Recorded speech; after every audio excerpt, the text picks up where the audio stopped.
ಜನಮಂಗಳ ಕಾರ್ಯಕ್ರಮ ಬಹಳ ಪ್ರಮುಖವಾದ ಕಾರ್ಯಕ್ರಮ. ರಾಜ್ಯದಲ್ಲಿ ಅನೇಕ ಕಾರಣಗಳಿಂದ ಇವತ್ತು ದಿವ್ಯಾಂಗರನ್ನು, ಅಂಗವಿಕಲರನ್ನು ನಾವು ನೋಡ್ತೇವೆ. ಹುಟ್ಟಿನಿಂದ ಆಗಿರ್ಬೋದು, ನಂತರ ಕೆಲವು ಕಾಯಿಲೆಯಿಂದ ಅಥವಾ ಆಕಸ್ಮಿಕ ಅಪಘಾತಗಳಿಂದನೂ ಆಗಿರ್ಬೋದು.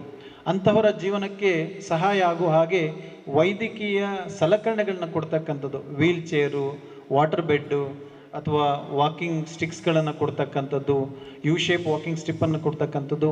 ಇಲ್ಲಿಯವರೆಗೆ ಸುಮಾರು 33,694 ಫಲಾನುಭವಿಗಳಿಗೆ ರಾಜ್ಯಾದ್ಯಂತ ಈ ಒಂದು ಸಲಕರಣೆ ನೀಡುವುದರ ಮೂಲಕ ಅವರ ಬದುಕಿಗೊಂದು ಆಸರೆ ಆಗ್ತಕ್ಕಂಥ ಕಾರ್ಯಕ್ರಮವನ್ನು ಪೂಜ್ಯರು ಗ್ರಾಮಾಭಿವೃದ್ಧಿ ಯೋಜನೆ ಮೂಲಕ ಹಮ್ಮಿಕೊಂಡಿದ್ದಾರೆ. ಗ್ರಾಮಾಭಿವೃದ್ಧಿ ಯೋಜನೆಯ 10 ಹಲವು ಕಾರ್ಯಕ್ರಮಗಳನ್ನು ಹೇಳಲಿಕ್ಕೆ ಸಮಯದ ಅಭಾವ ಇರೋದರಿಂದ ಇವತ್ತು ಕಾರ್ಯಕ್ರಮದ ಒಂದು ಸಣ್ಣ ಹಿನ್ನೆಲೆಯನ್ನು ಹೇಳಿದ್ದೇನೆ. ಬಹಳಷ್ಟು ನಮ್ಮ ಕಾರ್ಯಕರ್ತರು ಕಂಡುಕೊಂಡಿರ್ತಕ್ಕಂಥದ್ದು, ಕರ್ನಾಟಕ ರಾಜ್ಯದಲ್ಲಿ ಪ್ರತಿ ತಾಲೂಕಿನಲ್ಲೂ ಕೂಡ ವಾತ್ಸಲ್ಯ ಫಲಾನುಭವಿಗಳಿದ್ದಾರೆ.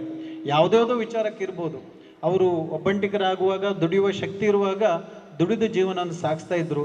ಯಾವಾಗ ದುಡಿಯುವ ಶಕ್ತಿಯನ್ನು ಕಳ್ಕೊಳ್ತಾರೋ ಆಗ ಅವರ ಜೀವನ ಅತ್ಯಂತ ಚಿಂತಾಜನಕವಾಗಿತ್ತು.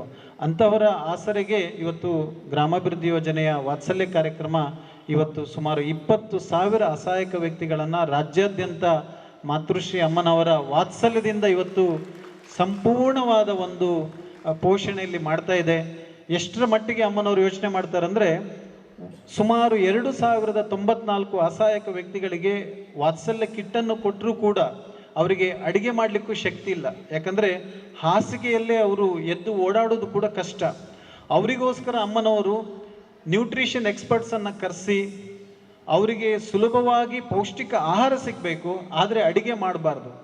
ಸೊ ವೈಜ್ಞಾನಿಕವಾಗಿ 5 ಧಾನ್ಯಗಳನ್ನು ಸಂಸ್ಕರಿಸಿ ನಮ್ಮ ಸಿರಿ ಘಟಕ, ಅದು ಕೂಡ ಪೂಜ್ಯರ ಒಂದು ದೊಡ್ಡ ಕಾರ್ಯಕ್ರಮ.